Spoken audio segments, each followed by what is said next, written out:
Hello everybody, I'm Ace, you can call me Ace.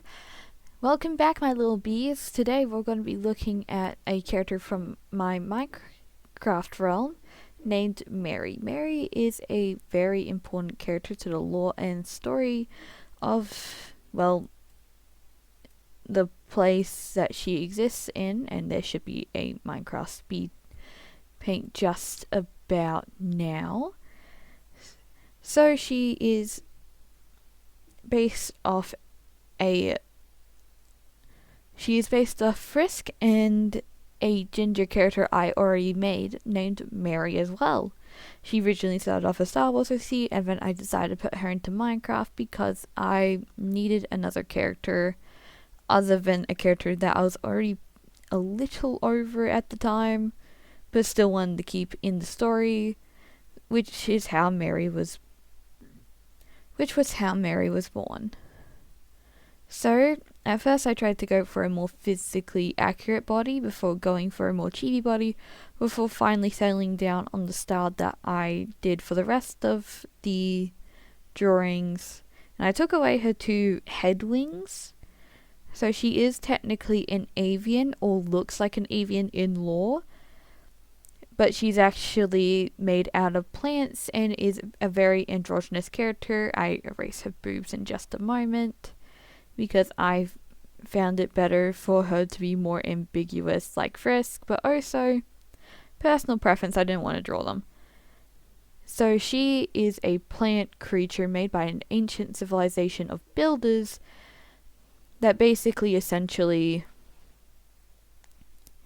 was crossbreeding plants, and she has been said to have bloomed from the plant that came from it, or at least was the plant that came from it. These ain't old flowers, which I came off an entire lore for, are the Watcher's Eyes, which are very similar to a flower that we have in Minecraft, being the eye blossoms, I believe they're called, and a real Minecraft plant, the golden dandelions, but during this time they were more natural before they became artificial, just like golden apples were in this world.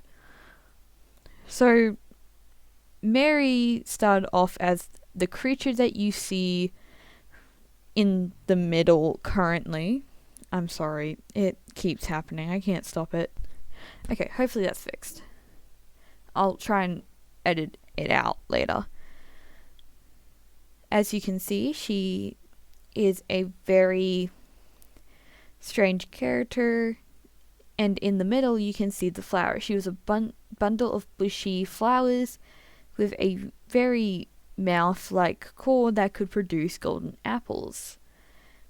The ancient builders were used to pretty strange and flowers, so when they created this flower, they didn't really question its existence, but later it became their downfall, as they were a very corrupt society that allowed a lot of injustices to happen, and sadly, Watchers' Eyes are known for recording, and they're often pruned in order to make sure they don't record too much or become too dangerous. So she sadly inherited these traits, but was so useful that they didn't really realize. And eventually she became big enough and watched enough for her to actually understand what they were doing in this era. And she became quite hateful of these people and learned how to eventually shift her form. Now, she had a pretty drastic change. The form was based off the other test subjects that she found, or has seen, because they were a very experimental nation.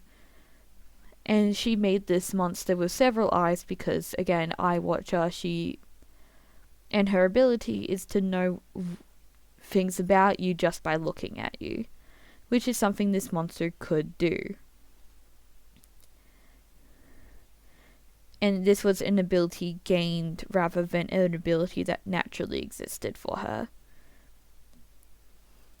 Eventually, she found someone that we like to call Lady Armor in our server, though she, in lore, she is called Lady Armor, but they just call her their lady. And Meri personally calls her the Veiled One because when she met Armor, she saw her in a veil, and for once she couldn't understand what she was seeing. And this garnered her to be quite attached to Lady Armor, and she became quite a religious person as a person, you know?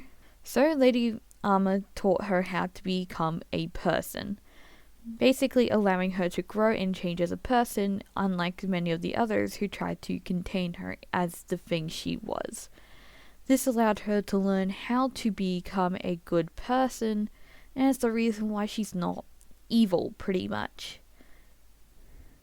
And while she still resents people, absolutely, she was given the task of helping people in order for her to learn empathy, and to continue learning to all these human things that she wasn't able to learn earlier.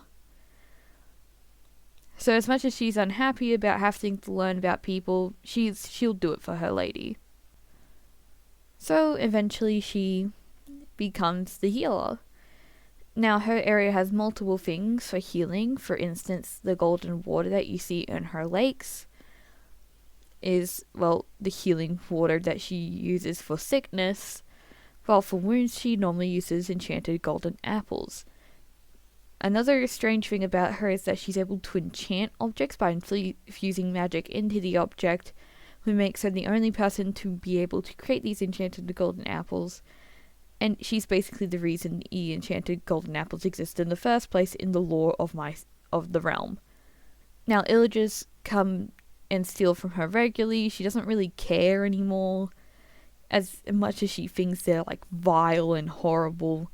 She's not willing to attack them or anything in order to, have them not steal her stuff.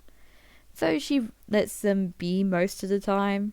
She eventually learns how to make totems, which was a way of her to symbolize her second chance and how she wants to start trying to give other people a second chance. That was ruined at some point by someone, but she is being forced to give people a second chance again. And so while she's terrified of them, she's also willing to give it a shot now. The reason why her eyes are closed is because Armor gave her the ability to see through her eyelids, and instead of them being like a completely blind, she allowed her to see through them but not know as much.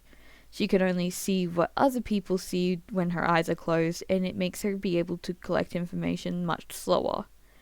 This is also done in part so she can pace herself, because she gathers information like sunlight. It's a food source for her, and she prefers to take it slow, therefore she's fuller for at least a little bit longer. And this is a very big lore thing for her, and it's the main reason she, again, has her eyes closed. As you can see, a lot of golden apples. I didn't add the purple shine and shimmer to it like I normally would, because it was just to demonstrate what she looked like and all that. And I didn't want to add too much shading because I already did most of the shading in line art. She keeps a lot of the yellow petals as she had it in her original form, and it's an homage to her original form. No one knows how she actually flies, but she figured it out. That's a bit of a plot hole, but we'll figure it out. We'll figure out a reason. Another thing is that she thought the 2 dots are really cool, so she kept that. Basically, she is a very